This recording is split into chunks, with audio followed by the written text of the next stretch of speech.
Good morning, Lynfa. It's good to see you here. I see that you have had amazing stamina and made it through to the third day of the show. Yep, here we are, day 3. Yep, excited to go again. So today you're going to be talking to the beginners about the mechanism, what's going on in the hive with regard to swarming. Yeah, that's right. So I'm one of the speakers in the stream for the newer beekeepers, and I'll be focusing on understanding swarming. So swarming is one of those perennial problems, but really we shouldn't be thinking of it as a problem. It's just a natural behaviour. So I'm going to try and explain to them what's actually happening in the hive, why the bees are doing it, and then hopefully that will give them a better basis to be able to control and manage it, depending on what their sort of preferred systems are.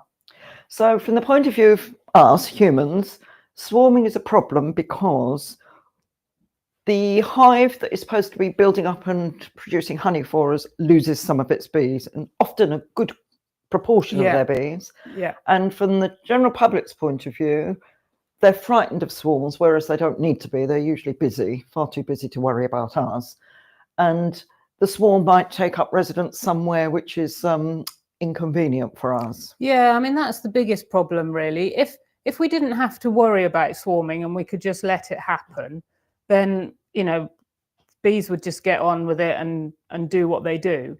But of course, they tend to look for cavities to produce their new nest in. And often that cavity might be a chimney or in your, fascia boards under the eaves of your house. And then it can just be a little bit problematic. So that's why we do try and have some control over it, apart from the fact that, as you mentioned, you lose potentially up to half of your bees. So your honey production is going to be impacted. So from the beekeeper's point of view, we're just trying to manage the process and potentially utilize it as a way of splitting our colonies. So if we want to get extra colonies, we can use this mechanism to do that. So if a beekeeper, for instance, loses some of their own bees for a swarm, sees where they are and they're in a convenient place, they will go and collect the swarm and rehouse it. Yeah, and that, beekeepers often get called out in the summer when unsuspecting members of the public suddenly find they have a swarm hanging up in their garden or somewhere less convenient, and they'll call their local beekeeping association to come and relieve them of this swarm. And it's a recognised thing in the summer that beekeepers are often very busy doing swarm collection, essentially as a public service. And you'll often see on social media where people have been collecting swarms from quite crazy places in the high street and such like. So, yeah, it's just one of those things. The bees are trying to do their natural behaviour, and then we kind of get in the way a bit. Right. And do swarms ever take up residence in a convenient place? For instance, if you left a bait hive?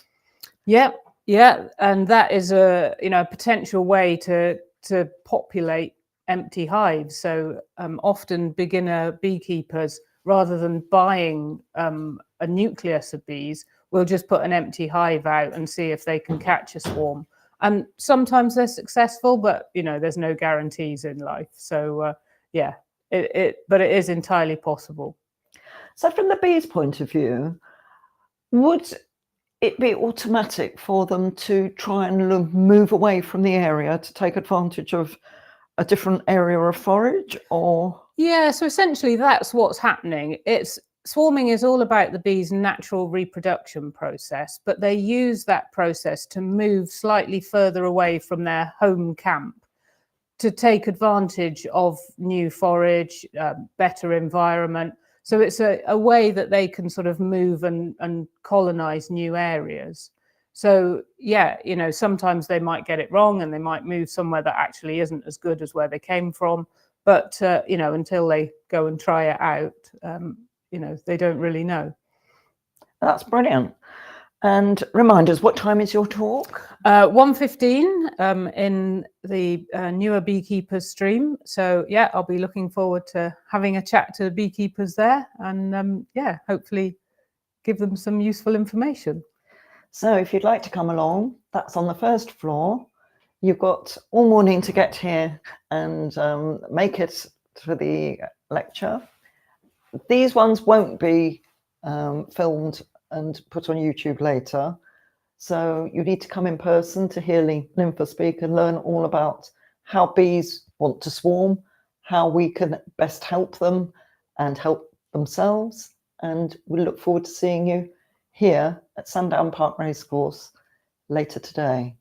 So don't forget to like, share and subscribe and follow us through the year on Facebook, on social media, and the lead up to the show next year.